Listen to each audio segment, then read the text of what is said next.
नमस्कार, आप देख रहे हैं देवभूमि समाचार। मैं आपके साथ प्रियंका मलिक हाजिर उत्तराखंड की तमाम छोटी बड़ी खबरें लेकर खबरों का रुख करेंगे, लेकिन सबसे पहले एक नजर डाल लेते हैं इस वक्त की हेडलाइंस पर। सीएम धामी ने किया केदारनाथ उपचुनाव में भाजपा की जीत का दावा, कहा तुष्टीकरण की राजनीति करने वालों को जनता देगी ये जवाब, बीजेपी को मिलेगा बाबा केदार का आशीर्वाद। केदारनाथ सीट पर महिलाओं के हाथ में जीत की चाबी, पुरुषों के मुकाबले महिला मतदाताओं की संख्या अधिक, महिला वोटर्स पर बीजेपी की नजर। उत्तराखंड में उपनल कर्मचारियों को लेकर सुप्रीम कोर्ट से बड़ी राहत, हाईकोर्ट के नियमितीकरण के फैसले में दखल देने से किया इनकार, सुप्रीम कोर्ट ने खारिज की सरकार की याचिका। फिर शुरू हुआ उत्तराखंड पुलिस का ऑपरेशन स्माइल, गुमशुदा लोगों की तलाश के लिए चलेगा विशेष अभियान, इस बार नाबालिग बच्चों को ढूंढने पर अधिक फोकस। हेडलाइंस के बाद बुलेटिन में खबरें विस्तार से। मुख्यमंत्री पुष्कर सिंह धामी ने केदारनाथ उपचुनाव में बीजेपी की जीत का दावा किया है। सीएम धामी ने कहा कि केदारनाथ को लेकर तुष्टीकरण की राजनीति में बांटने वालों को क्षेत्र की जनता उपचुनाव में जवाब जो है वो जरूर देगी और विकास की राजनीति में जीत की मोहर जरूर लगेगी। उन्होंने कहा कि बीजेपी केदारनाथ उपचुनाव में बड़े अंतर से जीत हासिल करेगी। जिस प्रकार से तेजी से काम हुआ है सब लोगों ने देखा है और मैंने भी कहा है, वहाँ जाकर भी कहा था, पहले भी कहा था कि जितने समय तक केदारनाथ क्षेत्र को नया विधायक नहीं मिल जाता, मैं भी उनके विधायक के रूप में काम करूंगा। उस कड़ी में अनेक कामों को हमने आगे बढ़ाया, विकास का क्रम वहाँ शुरू हुआ है, दूसरे चरण की यात्रा अभी प्रारंभ हुई है और इतना सारा 29 स्थानों पर सड़क मार्ग अवरुद्ध हो जाने के बाद, भूस्खलन होने के बाद, संपर्क कट जाने के बाद भी अब यात्रा फिर से जोरों पर वहाँ पर हो गई है। देश दुनिया के लोग यात्रा में आ रहे हैं, श्रद्धालु आ रहे हैं, तीर्थयात्री आ रहे हैं।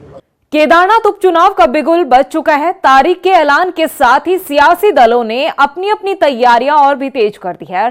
केदारनाथ में जीत की चाबी महिलाओं के हाथों में है, क्योंकि इस सीट पर महिला वोटर्स की संख्या पुरुषों के मुकाबले अधिक है।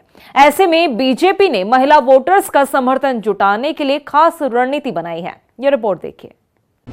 केदारनाथ सीट पर महिलाओं के हाथ में जीत की चाबी, पुरुषों के मुकाबले महिला वोटर्स की संख्या अधिक, महिला वोटर्स पर बीजेपी की नजर। केदारनाथ उपचुनाव के लिए बीजेपी कांग्रेस ने अपनी तैयारी और तेज कर दी है। बीजेपी ने इस कड़ी में विधानसभा क्षेत्र के प्रत्येक बूथ पर अपनी टोलियों को खास दिशा निर्देश दिए हैं कि महिला मतदाताओं पर फोकस किया जाए, क्योंकि इन्हीं के हाथों में जीत की चाबी है। केदारनाथ सीट पर महिला वोटर्स की संख्या पुरुषों के मुकाबले अधिक है। केदारनाथ सीट पर कुल वोटर्स की बात करें तो यहाँ 90,484 वोटर्स हैं। 45,821 महिला मतदाताओं की संख्या है, तो वहीं पुरुषों की संख्या 44,663 है। केदारनाथ विधानसभा सीट की बात करें तो लोकतंत्र के महोत्सव में यहाँ की महिलाएं बढ़ चढ़कर हिस्सा लेती हैं। पिछले विधानसभा चुनाव में यहाँ महिलाओं के मत प्रतिशत की बात करें तो 69.61% था, जबकि 60.29% पुरुषों ने वोट दिया था। इससे पहले चुनाव में भी मातृशक्ति का मत प्रतिशत पुरुषों के मुकाबले अधिक रहा है। इसे देखते हुए कोई भी राजनीतिक दल मातृशक्ति को नजरअंदाज नहीं करना चाहता। बीजेपी ने महिलाओं और युवा शक्ति का समर्थन जुटाने पर फोकस किया है। पार्टी सूत्रों की माने तो हर पोलिंग बूथ पर 15-15 कार्यकर्ताओं की टोली तैयार की गई है, जो लगातार महिला मतदाता और युवा मतदाताओं से संपर्क साध रही है। बीजेपी की माने तो उनकी पार्टी हमेशा एक चुनाव खत्म होने के बाद दूसरे चुनाव की तैयारी में जुट जाती है और केदारनाथ के लिए तो पार्टी का हर कार्यकर्ता इस समय अपनी कमर कस चुका है। देखिए, भारतीय जनता पार्टी जब भी सत्ता में आई है और मातृशक्ति का बहुत बड़ा योगदान रहा है, चाहे 2007 की बात करें हम और चाहे 2017 की बात करें और चाहे 2022 की, मातृशक्ति का वोट प्रतिशत भी भारतीय जनता पार्टी के प्रति रहा है। और जो केदारनाथ का अभी उपचुनाव होने जा रहा है उसमें भी उम्मीद है कि केदारनाथ विधानसभा में भी मातृशक्ति की वोटर्स की संख्या ज़्यादा है, इसलिए मातृशक्ति का आशीर्वाद मिलेगा। कांग्रेस प्रवक्ता गरिमा दसोनी की माने तो बीजेपी भले ही महिला मतदाताओं पर फोकस करने की बात कर रही हो, लेकिन महिलाओं पर बढ़ रहे अपराध से जनता परेशान है और केदारनाथ में भी बद्रीनाथ की तरह ही सबक सिखाने का काम यहाँ की जनता करेगी। किस आधार पर महिलाएं इनको वोट देंगी, क्योंकि आज प्रदेश में एक नया नारा चल पड़ा है, बेटी बचाओ बेटी पढ़ाओ नहीं, भाजपाइयों से बेटी बचाओ। इतने दुष्कर्मी भारतीय जनता पार्टी में, इतने दागी बागी भारतीय जनता पार्टी में, भ्रष्टाचार में इनके मंत्री पीछे नहीं हैं। इनके हाकम सिंह, नितिन चौहान और संजय धारीवाल ने किस तरह से प्रश्न पत्र लीक किए, उसके मुख्य आरोपी ये रहे। तो किन महिलाओं के बच्चों को नुकसान हुआ? हमारे प्रदेश की महिलाएं, और उसमें केदारनाथ विधानसभा की महिलाएं भी थीं। अंकिता भंडारी को आज तक न्याय नहीं मिला, उसके साक्ष्य और सबूत मिटाने के लिए एक महिला विधायक ने बुलडोजर चलाया, क्या उस पर वोट देंगी? केदारनाथ उपचुनाव के लिए सियासी दल एड़ी चोटी का जोर लगाए हुए है। फिलहाल तैयारी जारी है। वोटर्स की संख्या को देखते हुए महिला वोटर्स पर अधिक फोकस किया जा रहा है। उधर रुद्रप्रयाग जिलाधिकारी सौरभ गहरवार ने केदारनाथ विधानसभा में होने वाले उपचुनाव की तैयारियों को लेकर जानकारी दी। उन्होंने बताया कि उपचुनाव की तारीख का ऐलान होने के साथ ही आदर्श आचार संहिता का पालन कराया जा रहा है। इसके अलावा विधानसभा में शांतिपूर्ण तरीके से चुनाव संपन्न कराए जाने के लिए 2 जोनल मजिस्ट्रेट और 7 सेक्टर जो मजिस्ट्रेट हैं उनकी तैनाती की गई है। चुनावी आयोग द्वारा विभिन्न पत्रों के माध्यम से जब एमसीसी जनपद में लागू हुई है तो क्या क्या चीज़ें की जानी है, उसके संबंध में गाइडलाइंस जारी की गई है, जिसमें सबसे प्रमुखता से जो है वो है हमारी प्रॉपर्टी डिफेसमेंट को लेकर के, जिसमें गवर्नमेंट प्रॉपर्टी पर हमें 24 घंटे के अंदर, हमारी जो भी पब्लिक प्रॉपर्टी है उस पर हमें 48 घंटे में, और प्राइवेट प्रॉपर्टी से हमें 72 घंटे में कोई भी ऐसे एडवर्टीजमेंट्स हैं उन्हें हटाने की डायरेक्शंस हैं। ऑफिस में जो वाहन है उनके मिसयूज़ को प्रतिबंधित किया गया है। पब्लिक एक्सचेकर के कॉस्ट पर एडवर्टीजमेंट्स को प्रतिबंधित किया गया है। साथ ही ऑफिशियल वेबसाइट्स पर पॉलिटिकल फंक्शनरीज के फोटोग्राफ को प्रतिबंधित किया है। और ये भी कहा गया है कि 72 घंटे के अंदर आपको ये समस्त सूचनाएं दे देनी है कि जो भी जनपद स्तर पर जो भी कार्य प्रारंभ हो चुके हैं धरातल पर, उनकी सूचना हमें भेज देनी है। उत्तराखंड में काम कर रहे 24,000 से ज्यादा उपनल कर्मचारियों के लिए खुशखबरी है। अब इन कर्मचारियों को नियमित करने का रास्ता साफ हो गया है, क्योंकि प्रदेश सरकार को सुप्रीम कोर्ट से झटका लगा है। ये रिपोर्ट देखिए। उपनल कर्मचारियों के लिए खुशखबरी। सुप्रीम कोर्ट से प्रदेश सरकार को लगा झटका। उत्तराखंड सरकार की याचिका हुई खारिज। कर्मचारियों को नियमित करने का रास्ता हुआ साफ। उत्तराखंड के उपनल कर्मचारियों के लिए अच्छी खबर है। अब उन्हें परमानेंट करने का रास्ता साफ हो गया है, क्योंकि सुप्रीम कोर्ट से उत्तराखंड सरकार को झटका लगा है। सुप्रीम कोर्ट ने उत्तराखंड सरकार की उस याचिका को खारिज कर दिया जिसे लेकर सरकार हाईकोर्ट के फैसले के खिलाफ सुप्रीम कोर्ट पहुंची थी। दरअसल 2018 में हाईकोर्ट ने उपनल कर्मचारियों के हित में फैसला सुनाते हुए उपनल कर्मचारियों के हित में समान काम समान वेतन दिए जाने का फैसला सुनाया था। साथ ही नियमितीकरण को लेकर सरकार की जो गाइडलाइन है उसके तहत उपनल कर्मचारियों को नियमित करने का फैसला सुनाया था। लेकिन उत्तराखंड सरकार इसके खिलाफ सुप्रीम कोर्ट पहुंची। लेकिन अब उपनल कर्मचारियों के हित में सुप्रीम कोर्ट ने सरकार की याचिका को खारिज कर दिया है, जिसे सरकार के लिए बड़ा झटका माना जा रहा है। उपनल कर्मचारी महासंघ के मीडिया प्रभारी प्रदीप चौहान का कहना है कि सुप्रीम कोर्ट ने सरकार की याचिका खारिज की है, उससे उपनल कर्मचारियों में खुशी है। सरकार को अब जल्द उपनल कर्मचारियों के हित में निर्णय लेना चाहिए। जी देखिए, 2018 में एक जनहित याचिका दायर हुई थी नैनीताल हाईकोर्ट में, जिसके खिलाफ तत्कालीन सरकार सुप्रीम कोर्ट गई थी, एक एसएलपी दायर की थी, जिस एसएलपी को कल सुप्रीम कोर्ट द्वारा खारिज कर दिया गया। और उपनल कर्मी सुप्रीम कोर्ट के आदेश का स्वागत करते हैं और उम्मीद करते हैं कि जो मुख्यमंत्री जी इसमें जल्दी कार्रवाई करें और उपनल कर्मियों को जो आज तक उनको लाभ नहीं मिल पाए वो लाभ मिल सके। बता दें कि उपनल कर्मचारियों के हक में हाईकोर्ट ने 2018 में फैसला सुनाया था और अब सुप्रीम कोर्ट ने सरकार की याचिका को खारिज कर दिया है। ऐसे में उपनल कर्मचारियों में नियमितीकरण को लेकर आस जगी है, तो वहीं सरकार इस फैसले पर विधिक राय लेने की बात कर रही है। लेकिन विपक्ष के विधायक प्रीतम सिंह का कहना है कि सरकार को उपनल कर्मचारी के हित में निर्णय लेकर नियमित करना चाहिए। उपनल कर्मी बड़े लंबे समय से ये मांग करते आ रहे हैं कि समान कार्य समान वेतन मिलना चाहिए, और उनकी ये मांग जायज़ भी है और सरकार लगातार वादे भी करती रही, लेकिन अंतोगत्वा सरकार ने इस दिशा में कोई कदम नहीं उठा। और इसलिए उपनल कर्मी जो हाईकोर्ट गए, हाईकोर्ट से एक निर्णय आया, जिस निर्णय के खिलाफ जो है सरकार सुप्रीम कोर्ट में गई और सुप्रीम कोर्ट ने भी जो है सरकार की बात को टर्न डाउन करते हुए कहा कि जो हाईकोर्ट का निर्णय है तदनुसार सरकार कार्य करे। अब तो सरकार को करना पड़ेगा, अपने विवेक से सरकार कुछ काम नहीं करती है। जब कोर्ट से जो है, न्यायालय से जब कोई बात आती है तब तदनुसार वो चलने का काम करते हैं। अब तो मजबूरी है सरकार की, अब तो समान वेतन, समान कार्य और नियमितीकरण की बात सरकार को करनी होगी।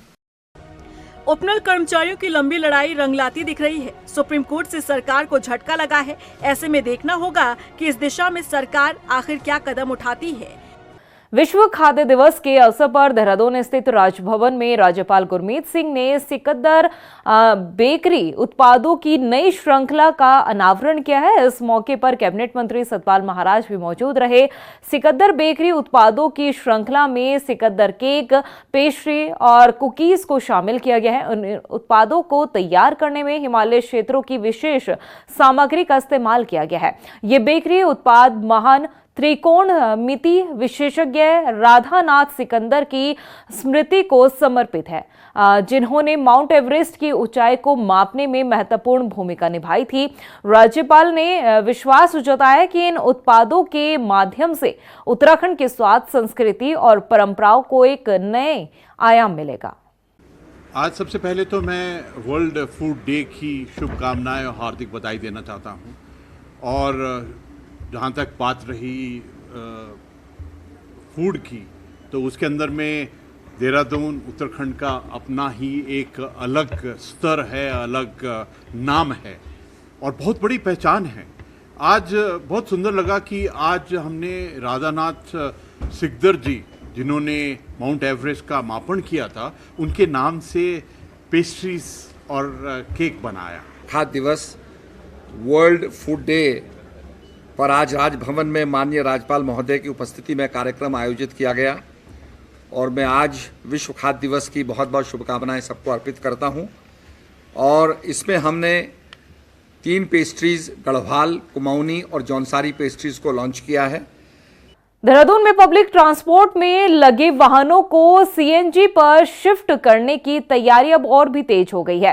देहरादून के आरटीओ कार्यालय में गढ़वाल कमिश्नर विनय शंकर पांडे ने के अध्यक्षता में संभागीय परिवहन प्राधिकरण की बैठक में कई मसलों पर चर्चा की गई।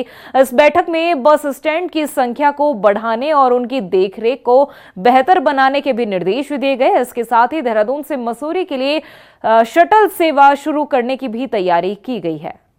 आज की बैठक में कुल मिलाकर 6-7 महत्वपूर्ण एजेंडे थे और एक सबसे इम्पोर्टेंट जो एजेंडा था और जिसकी आवश्यकता इस पूरे शहर को भी है कि पर्यावरण की शुद्धता, उसमें हमारे जो विक्रम हैं उनके लिए गवर्नमेंट ने एक पॉलिसी लाई थी कि उसको वो सीएनजी में कन्वर्ट करें और उसमें जो भी खर्च आएगा उसका 50% सब्सिडी गवर्नमेंट दे रही है। तो उसके लिए सहमति बन गई है और इन लोगों ने आश्वस्त किया है जो भी ऑपरेटर्स हैं कि इसको हम यथाशीघ्र चेंज कर लेंगे। इसमें इनको ये लिबर्टी दी गई है कि उनको रूट ऑप्शनल होगा, वो जो रूट लेना चाहेंगे, जिस रूट पर चलना चाहेंगे और उनको परमिट हम देंगे। देखिए ऐसा है, देहरादून से मसूरी और मसूरी के अंदर पर्यटकों की सुविधा के लिए ये प्रशासन ये विचार कर रहा है कि मसूरी के पार्किंग से अन्य स्थानों के लिए शटल सेवा चलाई जाए, जिससे कि जो प्राइवेट गाड़ियां या पर्यटकों की गाड़ियां हैं वो मसूरी के अंदर ना जाएं, जिससे ट्रैफिक जैम की समस्या उत्पन्न हो। उसके लिए आरटीए ने विचार किया है। उत्तराखंड पुलिस का गुमशुदा लोगों को तलाशने का विशेष अभियान ऑपरेशन स्माइल एक बार फिर से शुरू हो गया है। 2 महीने तक चलने वाले इस ऑपरेशन के तहत पूरे सूबे में गुमशुदा बच्चे, पुरुष और महिलाओं की तलाश की जाएगी। पुलिस महानिरीक्षक नीलेश आनंद भरने के मुताबिक इस बार ऑपरेशन स्माइल अभियान में नाबालिग बच्चों को ढूंढने के लिए ज्यादा फोकस किया जाएगा। आपको बता दें कि 2015 से शुरू हुए इस अभियान के तहत अब तक करीब 6000 लोगों को ढूंढा जा चुका है। ये हम 2015 से जो है ऑपरेशन स्माइल को जो है लगातार जो है इसको इम्प्लीमेंट करा रहे। आज से हम 2 महीने का पुनः जो है एक बार ऑपरेशन स्माइल को इम्प्लीमेंट करा रहे। इस बार हमारा विशेष फोकस जो है वो मिसिंग गर्ल्स है और माइनर्स है, उस पर हमारा विशेष जो है ये फोकस रहेगा। जो ऐसी नाबालिग लड़कियां है जो घर से चली जाती है, मिसिंग रहती है और जो अब तक बरामद नहीं हुई है, उनके ऊपर हमारा विशेष फोकस रहेगा। 2015 से अब तक उत्तराखंड पुलिस ने जो है ऑपरेशन स्माइल चलाकर 6000 के लगभग जो है वो मिसिंग्स को जो है वो रिकवर किया है। तो एक बड़ा टास्क हमेशा मिसिंग पर्संस का जो है पुलिस के लिए रहता है। उधम सिंह नगर के जिलाधिकारी उदयराज सिंह ने अधिकारियों के साथ बाजपुर चीनी मिल में गन्ना पराई सत्र की तैयारियों का निरीक्षण किया है। उन्होंने कहा कि गन्ना पराई सत्र जल्द ही शुरू होने वाला है, इसलिए समय से सभी तैयारियां पूरी कर ली जाए। आज बाजपुर में तहसील दिवस जो आयोजित किया गया है, अच्छी बात यह रही कि काफ़ी जनता ने इसमें अपनी बातों को लेकर के, समस्याओं को लेकर के कुछ मांगे भी हैं, यहाँ पर आए और उनकी बातें सुनी गई। कुछ चीज़ें ऐसी होती हैं कि जो डिमांड बेस्ड होती हैं, जो बजट की उपलब्धता पर ही काम हो पाते हैं, लेकिन जो समस्याएं हैं, अगर तार कहीं लटक रहा है या कहीं पर ऐसा बिजली का खंभा है जिसको शिफ्ट कर देने से लोगों के आने जाने के लिए या सुरक्षा के लिए ठीक रहेगा, तो उन सारी बातों के लिए मैंने जो बिजली विभाग के अधिकारीगण हैं उनको निर्देश दिया है। वहीं रुड़की के इकबालपुर शुगर मिल के कर्मचारियों को पिछले 7 महीने से वेतन नहीं मिला। ऐसे में कर्मचारियों ने भगवानपुर विधायक ममता राकेश के नेतृत्व में जिलाधिकारी से मुलाकात की है। परेशान कर्मचारियों ने ऐलान किया है कि अगर जल्द से जल्द उन्हें वेतन नहीं मिला तो उग्र आंदोलन किया जाएगा। हम साहब ने आश्वासन दिया, हमें दिक्कत यह है हमारी 7 महीने से कर्मचारियों की सैलरी नहीं मिली और 3 साल से हमारे ड्यू नहीं मिले। घर में हाहाकार फैली हुई है सभी कर्मचारियों के, क्योंकि इतने बड़े अमीर आदमी तो है नहीं, तो होते तो नौकरी क्यों करते हैं। बिल्कुल हमारी मिल में कोई सुविधा नहीं कर्मचारियों के लिए, समय पर वेतन नहीं दिया जाता, ठेकेदारों को पैसा नहीं दिया जाता। ये सब लोग हमारे इकबालपुर शुगर मिल के कर्मचारी हैं। पिछले 7 महीने के लगभग से इनकी सैलरी नहीं मिली है, इसी वजह से ये परेशान थे। सुबह इनमें से कुछ व्यक्तियों का मेरे पास फ़ोन आया, प्रॉब्लम इनकी जेन्युइन है, बेचारे परेशान है काफ़ी टाइम से। अगर मजदूर को एक दिन दिहाड़ी नहीं मिलती है तो उनके घर का चूल्हा नहीं चलता है। पता नहीं किस तरह से उधार लेके दुकानदारों से अपना काम चला रहे थे। तो मुझे सूचना मिली, मैंने जिलाधिकारी महोदय से वार्ता की, पता चला कि जिलाधिकारी महोदय आज नगर निगम रुड़की में तहसील दिवस के कार्यक्रम में है। तो सब लोग मेरे साथ आए, इन्होंने अपनी बात रखी और जिलाधिकारी महोदय ने आश्वासन दिया है कि 1 हफ्ते के अंदर अंदर इनका भुगतान करा दिया जाएगा। राज्य की सड़कों को गड्ढा मुक्त करने के सीएम के आदेशों को लोहाघाट में अफसरों ने पलीता लगाने का काम किया है। हालात ये हैं कि लोहाघाट पिथौरागढ़ राष्ट्रीय राजमार्ग भी जानलेवा गड्ढों से भरा हुआ नजर आ रहा है। ऐसे में इस सड़क से आए दिन लोगों की जो परेशानियां हैं वो काफी बढ़ती नजर आ रही है। देखिए, माननीय मुख्यमंत्री जी की जो घोषणाएं थी वो बिल्कुल हवाई साबित हो रही हैं, क्योंकि जिस हिसाब से यहाँ पर एक जानलेवे गड्ढे बने हुए हैं तो इससे कितने लोगों के यहाँ पर दुर्घटना होने का आशंका बना रहता। हमेशा आए दिन दुर्घटनाएं होती जा रही हैं, जो कि अत्यंत खेद का विषय है कि शासन प्रशासन के द्वारा इस तरह की कोई भी इसमें कोई कार्रवाई नहीं की जाए। मसूरी में लाइब्रेरी चौक स्थित क्राइस्ट चर्च को गिरासू भवन की श्रेणी में शामिल करने पर ईसाई समुदाय के लोगों ने विरोध किया है। ईसाई समुदाय के एक प्रतिनिधि मंडल ने उपजिलाधिकारी से मिलकर उन्हें ज्ञापन सौंपा, नाराजगी जताई। ईसाई समुदाय के प्रतिनिधियों ने कहा कि क्राइस्ट चर्च गिरासू भवन की श्रेणी में नहीं आता है, इसके बावजूद नगर पालिका इसे तोड़ने का नोटिस जारी कर दिया गया है। देखिए, मसूरी का एक ऐतिहासिक चर्च है जो 1830 में बनाया गया था और हम लोग क्रिश्चियन समाज के लोग हैं, तो हम लोगों ने विरोध जाहिर किया है। ये ज्ञापन देकर के उस चर्च को तोड़ने के लिए नगर पालिका ने कल एक टीम भेजी थी। तो उनका ये कहना था कि 24 घंटे के अंदर अगर आपने चर्च को नहीं तोड़ा तो इसे हम JCB से तुड़वा देंगे, इसको गिरवा देंगे। तो जब हमारे द्वारा पूछने में पता लगा कि वो गिरासू भवन की श्रेणी में उन्होंने चर्च को रख दिया कि चर्च जो है जीर्ण अवस्था में, जिसको तोड़ दिया जाएगा। जिससे अगर वो जीर्ण अवस्था में होता तो बेशक तोड़ दिया जाता, लेकिन उसमें एक दरार भी नहीं है और वो बिल्कुल बहुत अच्छे हालत में है। वो ये मसूरी के मसूरी ऐतिहासिक क्रिश्चियन स्मारक सुरक्षा फोरम के संयोजक प्रेम सिंह जी और उनके साथ अन्य मसूरी वासी यहाँ आए और इन्होंने एक ज्ञापन दिया है, जिसमें कि इन्होंने एक चर्च की संपत्ति को तोड़ने की चेतावनी के बारे में बताया है कि ये गिरासू भवन में है और जबकि के मौके पे गिरासू नहीं है। तो इनके द्वारा ज्ञापन दिया गया है और उस पर जो भी विधिक कार्रवाई होगी वो की जाएगी। वहीं मंगलोर स्थित मां शाकुंभरी देवी के मंदिर के मेले में श्रद्धालुओं की भारी भीड़ उमड़ रही है। आसपास के कई इलाकों से लोग इस मंदिर में दर्शन के लिए पहुंच रहे हैं। इस दौरान सुरक्षा व्यवस्था भी चौकस की गई है। हम पूर्ण रूप से जो हमारे बड़े बुजुर्गों ने हमें बताया, इस देवी माँ शाकुंभरी माता का इस शक्ति के बारे में हमें आभास कराया। हम बचपन से सुनते चले आ रहे हैं।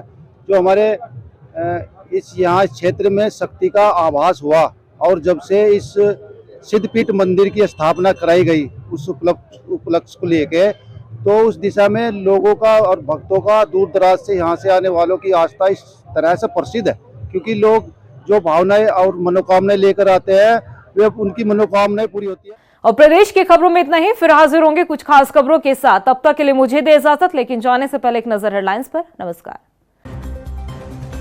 सीएम धामी ने किया केदारनाथ उपचुनाव में भाजपा की जीत का दावा, कहा तुष्टीकरण की राजनीति करने वालों को जनता देगी ये जवाब, बीजेपी को मिलेगा बाबा केदार का आशीर्वाद। केदारनाथ सीट पर महिलाओं के हाथ में जीत की चाबी, पुरुषों के मुकाबले महिला मतदाताओं की संख्या अधिक, महिला वोटर्स पर बीजेपी की नजर।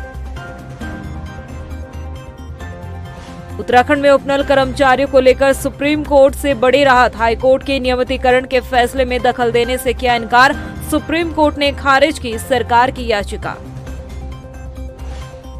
फिर शुरू हुआ उत्तराखंड पुलिस का ऑपरेशन स्माइल, गुमशुदा लोगों की तलाश के लिए चलेगा विशेष अभियान, इस बार नाबालिग बच्चियों को ढूंढने पर अधिक फोकस।